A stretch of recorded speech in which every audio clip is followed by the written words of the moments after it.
தருமபுரி மாவட்டம் பாலக்கோடு அருகே முன்விரோதம் காரணமாக மனைவி கண்முன்பே கணவனை குத்தி கொலை செய்த சம்பவம் பரபரப்பை ஏற்படுத்தியுள்ளது.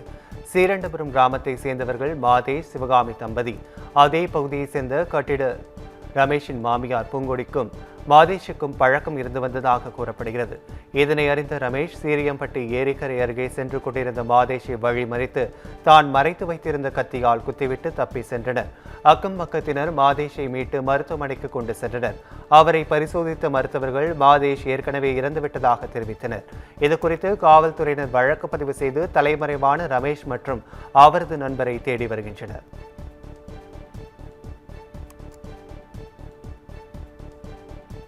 திருவள்ளூர் மாவட்டம் அம்பத்தூர் அருகே தவறான சிகிச்சையால் 5 வயது சிறுமி உயிரிழந்ததாக எழுந்த புகாரில் 8 மாதங்களுக்கு பிறகு உடல் தோண்டி எடுத்து உடற்கூறு ஆய்வு செய்யப்பட்டது. அத்திப்பட்டு செல்லியவன் நகர் பகுதியில் வசிப்பவர்கள் சீனு அலெக்சாண்டர் ஜிஷா தம்பதியின் 5 வயது மகளை கடந்த ஆண்டு டிசம்பரில் காய்ச்சலுக்காக தனியார் மருத்துவமனையில் அனுமதிக்கப்பட்டதாக கூறப்படுகிறது. இந்நிலையில் சிறுமி சிகிச்சை பலனின்றி உயிரிழந்ததாக மருத்துவமனை தெரிவித்தது. சிறுமியின் தாய் அளித்த புகாரின் பேரில் 2 மருத்துவர்கள் மீது போலீசார் வழக்கு பதிவு செய்து விசாரணை நடத்தி வருகின்றனர். விசாரணையின் ஒரு பகுதியாக இடுகாட்டில் அடக்கம் செய்யப்பட்டிருந்த சிறுமியின் உடல் அதிகாரிகள் முன்னிலையில் தோண்டி எடுக்கப்பட்டது. உடற்கூறு ஆய்வு மேற்கொள்ளப்பட்டுள்ள நிலையில் அதன் அறிக்கையின் அடிப்படையில் அடுத்த கட்ட நடவடிக்கை எடுக்கப்படும் என போலீசார் தெரிவித்துள்ளனர்.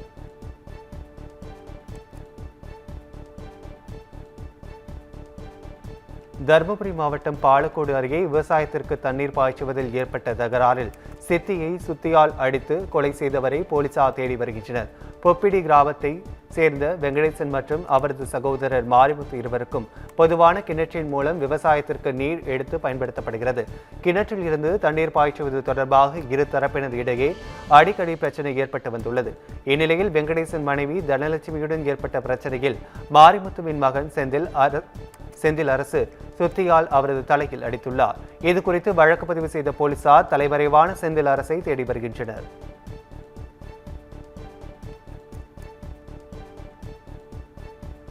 கள்ளக்குறிச்சி மாவட்டம் விளம்பார் கிராமத்தில் பட்டா நிலத்தில் சாலை அமைப்பது தொடர்பாக இரு தரப்பினருக்கிடையே ஏற்பட்ட மோதல் பரபரப்பை ஏற்படுத்தியுள்ளது. விளம்பார் கிராமத்தை சேர்ந்த ரத்தினம் குடும்பத்தினர் தங்களது 26 சென்ட் பட்டா நிலத்தில் அனுமதியின்றி சாலை அமைக்க முயன்றதாக எதிர்த்தரப்பினரிடம் எதிர்ப்பு தெரிவித்துள்ளனர். இதனால் ஏற்பட்ட வாக்குவாதம் கைகலப்பாக மாறி பெருமாள், மோகன், இளையாப்பிள்ளை உள்ளிட்டோர் தாக்கப்பட்டு காயமடைந்தனர். படுகாயமடைந்தவர்கள் கள்ளக்குறிச்சி அரசு மருத்துவக் கல்லூரி மருத்துவமனையில் சிகிச்சை பெற்று வருகின்றனர். இந்த சம்பவத்தில் இரு தரப்பினரும் ஒருவரை ஒருவர் தாக்கிக் கொள்ளும் வீடியோ வெளியாகி பரபரப்பை ஏற்படுத்தியுள்ளது. சம்பவம் குறித்து போலீசார் விசாரணை மேற்கொண்டு வருகின்றனர்.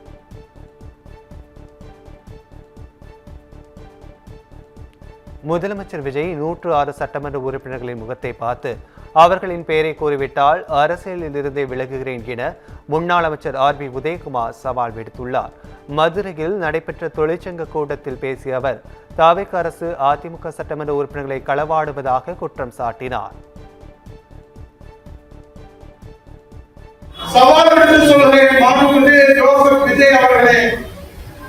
தேர்ந்தெடுக்கப்பட்டிருக்கிற கட்சியிலே விசில் சின்னத்திலே தேர்ந்தெடுக்கப்பட்டிருக்கிற சட்டமன்ற உறுப்பினர்கள் 107 பேர்களினுடைய முகத்தை பார்த்து சரியாக அவருடைய பெயர்களை நீங்கள் உச்சரித்து விட்டால் இந்த உதயகுமார் பொது வாழ்க்கையிலிருந்து நான் விலகி விடுவேன்.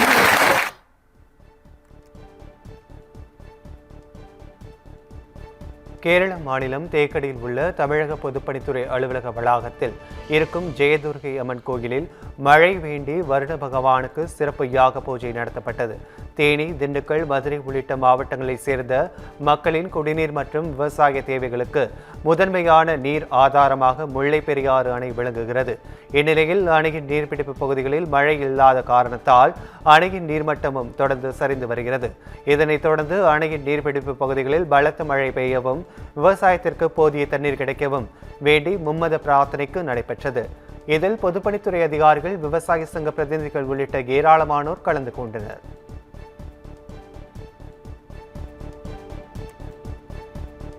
சீரான குடிநீர் விநியோகம் கோரி காலி குடங்களுடன் கிராம மக்கள் ராமநாதபுரம் மாவட்ட ஆட்சியர் அலுவலகத்தை முற்றுகையிட்டனர். திருப்புல்லானி அடுத்த மேலவலசை கிராம மக்கள் நீண்ட காலமாக குடிநீர் பற்றாக்குறையால் அவதிப்பட்டு வருவதாக கூறப்படுகிறது. இதுகுறித்து சம்பந்தப்பட்ட அதிகாரிகளிடம் பலமுறை மனு அளித்தும் உரிய நடவடிக்கை எடுக்கப்படாததால் விரக்தியடைந்த கிராம மக்கள் ஆட்சியர் அலுவலகத்தில் போராட்டத்தில் ஈடுபட்டனர்.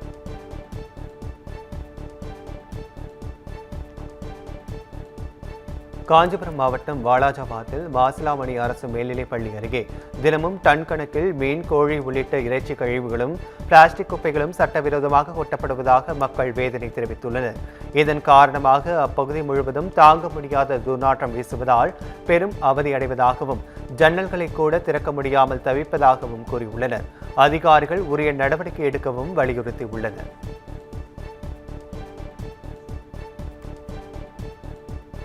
புதுச்சேரி கடற்கரை சாலையில் தடையை மீறி இரவில் காரில் அதிவேக சாகசத்தில் ஈடுபட்ட வீடியோ பரவியதை தொடர்ந்து கர்நாடகா பதிவு எண் கொண்ட கார் மீது வழக்கு பதிவு செய்து போக்குவரத்து போலீசார் விசாரணை மேற்கொண்டு வருகின்றனர். காந்தி சிலை அமைந்துள்ள ராக்கடை கடற்கரை சாலையில் அனைத்து வாகனங்களும் தடை விதிக்கப்பட்டு சாலையின் இருபுறமும் பேரிகார்டுகள் அமைக்கப்பட்டுள்ளன. ஆனால் பேரிகார்டுகளை அகற்றிவிட்டு வோக்ஸ்வேகன் சிறப்பு நிற கார் ஒன்று கடற்கரை சாலையில் அசுர வேகத்தில் சென்ற வீடியோ வெளியான நிலையில் போலீசார் விசாரணை நடத்தி வருகின்றனர்.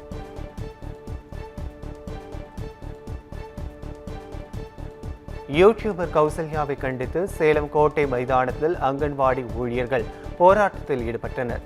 சமூக வலைதளங்களில் கௌசல்யா அரசு ஊழியர்கள் மற்றும் அங்கன்வாடி ஊழியர்களின் பணியை குறை கூறி உண்மைக்கு புறம்பான தகவல்களை கூறி வருவதாகவும் அரிசி, பருப்பு, முட்டை, எண்ணெய் உள்ளிட்டவைகளை திருடிச் செல்கிறார்கள் என பதிவிட்டுள்ளதாகவும் குற்றம் சாட்டினார்.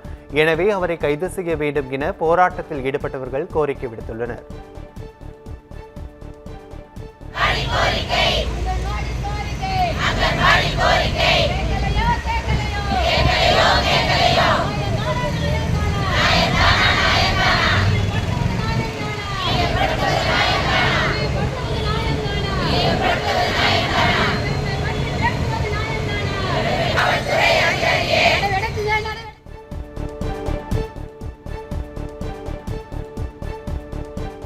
பல்வேறு கோரிக்கைகளை வலியுறுத்தி கரூரில் தமிழக விவசாயிகள் பாதுகாப்பு சங்கம் சார்பில் கண்டன ஆர்ப்பாட்டம் நடைபெற்றது.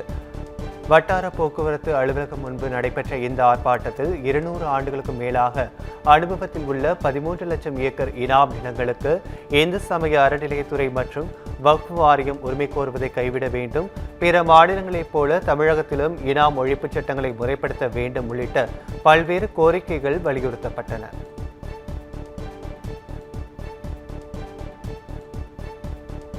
ராமநாதபுரம் மாவட்டம் RS மங்கலம் சுற்றுவட்டார பகுதிகளில் காவிரி கூட்டு குடிநீர் திட்ட குழாய்கள் உடைப்பால் பல லட்சம் லிட்டர் குடிநீர் வீணாவதாக பொதுமக்கள் கவலை அடைந்துள்ளனர்.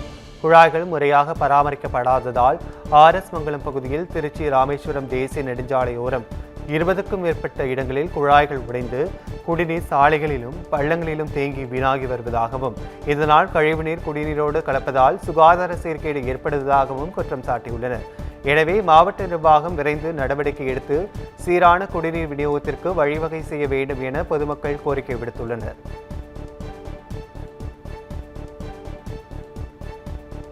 சிவகங்கை மாவட்டம் பிரான்மலையில் பட்டப்பகலில் வீட்டின் பூட்டை உடைத்து நகை மற்றும் பணத்தை திருடிச் சென்ற 2 கைது பிடிபட்டனர்.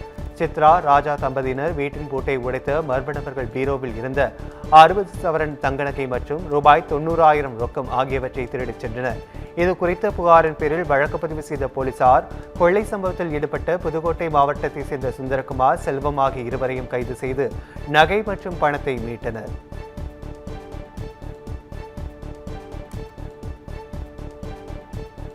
தருமபுரி மாவட்டம் நல்லம்பள்ளி அருகே ஸ்ரீ செல்வ கருப்பசாமி கோவில் மகா கும்பாபிஷேகம் கோலாகலமாக நடைபெற்றது.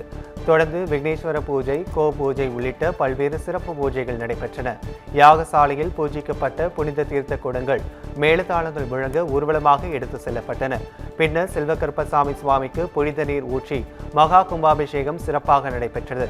இந்த விழாவில் தருமபுரி, சேலம், மதுரை உள்ளிட்ட பல்வேறு மாவட்டங்களில் இருந்து ஏராளமான பக்தர்கள் கலந்து கொண்டு சாமி தரிசனம் செய்தனர்.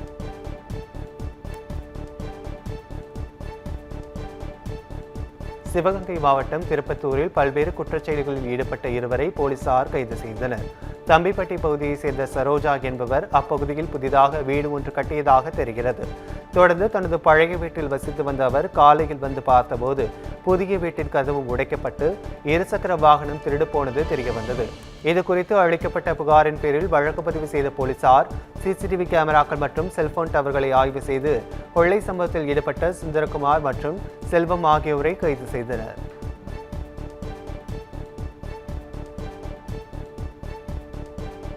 நெல்லை மாவட்டம் வண்ணாரப்பேட்டையில் இருசக்கர வாகனத்தின் மீது தனியார் பேருந்து மோதி உயிரிழந்த தம்பதி வழக்கில் ஓட்டுநரை கைது செய்து காவல்துறையினர் விசாரணை மேற்கொண்டு வருகின்றனர். கல்லடிக்குறிச்சி பகுதியைச் சேர்ந்தவர்கள் கபோ ஜுனைத் தம்பதி. இவர்கள் இருசக்கர வாகனத்தில் வண்ணாரப்பேட்டை அருகே சென்று கொண்டிருந்த போது பின்னால் வந்த தனியார் பேருந்து மோதி விபத்துக்குள்ளானது. இதில் இருவரும் சம்பவ இடத்திலேயே உயிரிழந்தனர். சம்பவ இடத்திற்கு வந்த காவல்துறையினர் உடலை மீட்டு பிரேத பரிசோதனைக்காக மருத்துவமனைக்கு அனுப்பி வைத்தனர். தொடர்ந்து விபத்துக்கு காரணமான பேருந்து ஓட்டுநர் முத்துக்குமாரை காவல்துறையினர் கைது செய்து விசாரித்து வருகின்றனர். திருப்பத்தூர் மாவட்டம் ஆம்பூர் அருகே நீர்நிலை புறம்போக்கு நிலத்தில் வீடு கட்டி ஆக்கிரமித்துள்ள நபர் மீது நடவடிக்கை எடுக்க வேண்டும் என பாதிக்கப்பட்டவர்கள் மாவட்ட ஆட்சியர் அலுவலகத்தில் மனு அளித்துள்ளனர். இந்த மனுவில் வெள்ளக்கல் கிராமம் பகுதியைச் சேர்ந்த கிருஷ்ணவேணி தனது வீட்டிற்கு அருகே உள்ள சேகர் நீர்நிலை புறம்போக்கில் ஆக்கிரமித்து வீடு கட்டியது மட்டுமல்லாமல் தாங்கள் செல்லும் வழியை அடைத்து கொலை மிரட்டல் விடுத்துள்ளதாக கூறியுள்ளார். எனவே அவர் மீது நடவடிக்கை எடுத்து நீர்நிலை புறம்போக்கில் ஆக்கிரமித்து வீடு கட்டியுள்ள அரசு நிலத்தை மீட்க வேண்டும் எனவும் அந்த மனுவில் தெரிவித்திருந்தார்.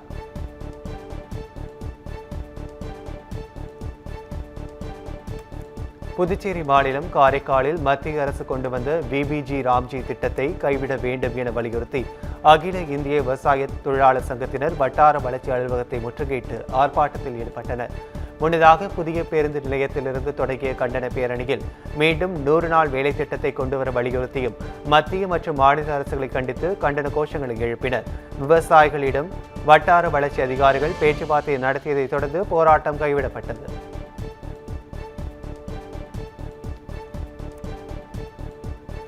சிவகங்கை அருகே சாலை பணி பாதியில் நிறுத்தப்பட்டதால் கிராம மக்கள் அவதிக்குள்ளாகினர். அழகச்சிப்பட்டி மலப்பட்டி வழியாக சோலைப்பட்டி வரை 4.5 கிலோமீட்டர் நீளத்தில் நடைபெற்று வந்த சாலை பணி நிறுத்தப்பட்டுள்ளது. ஜல்லிகள் கொட்டப்பட்ட நிலையில் பொதுமக்கள், வாகன ஓட்டிகள் மற்றும் பள்ளி மாணவர்கள் கடும் சிரமத்திற்கு உள்ளாகி வருகின்றனர். இதையடுத்து சாலை பணியை உடனடியாக முழுமையாக நிறைவேற்ற நடவடிக்கை எடுக்க கோரி கிராம மக்கள் மாவட்ட ஆட்சியரிடம் மனு அளித்தனர்.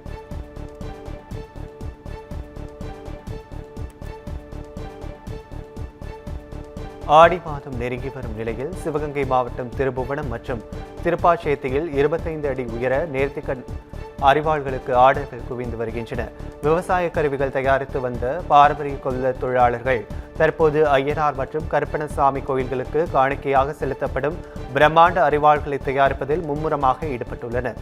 1 அடி முதல் 25 அடி உயரம் வரை உள்ள அரிவாள்களை பக்தர்கள் காணிக்கையாக வழங்கி வருவதால் பட்டறைகளில் வேலைகள் விறுவிறுப்படைந்துள்ளன.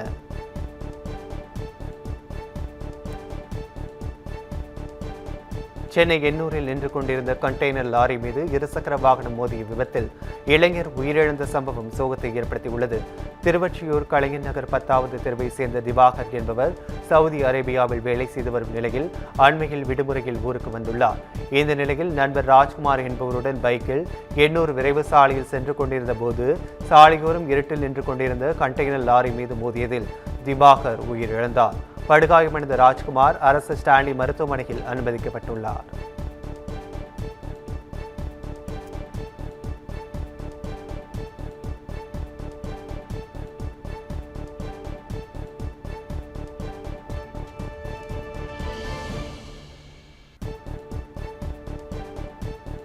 சிவகங்கை மாவட்டம் காரைக்குடியில் காவல்துறையினரை மிரட்டி சரித்திர பதவியீடு குற்றவாளிகள் 6 பேரை காவல்துறையினர் கைது செய்தனர். காட்டம்மன் கோவில் பகுதியில் வைத்து ஆய்வாளர் சரவணன் தலைமையிலான தனிப்படை போலீசார் அதிரடியாக பிடித்து கைது செய்தனர். இதில் சூர்யா, நவீன், பிரவீன் ஆகிய மூவரும் உடன் பிறந்த சகோதரர்கள். இவர்கள் ஏற்கனவே தங்களது சொந்த பெற்றோரையை தாக்கிய வழக்கில் சிறை சென்று ஜாமீனில் வெளிவந்தவர்கள் என்பது குறிப்பிடத்தக்கது. பயங்கர ஆயுதங்களுடன் பிடிப்பட்ட 6 பேரையும் போலீசார் நீதிமன்றத்தில் ஆஜர்படுத்தி சிறையில் அடைத்தனர்.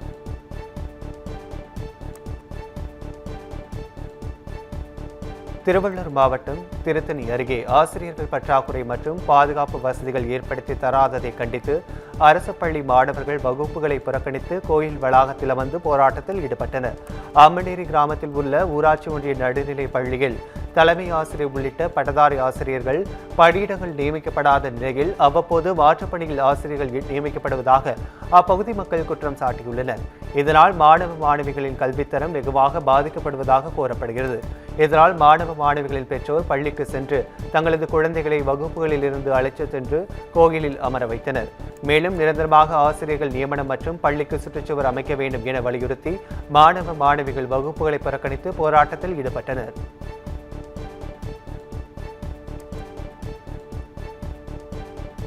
திருவள்ளூரில் பல்வேறு கோரிக்கைகளை வலியுறுத்தி டிப்பர் லாரி உரிமையாளர்கள் சங்கம் சார்பில் காலவரையற்ற போராட்டம் நடைபெற்றது.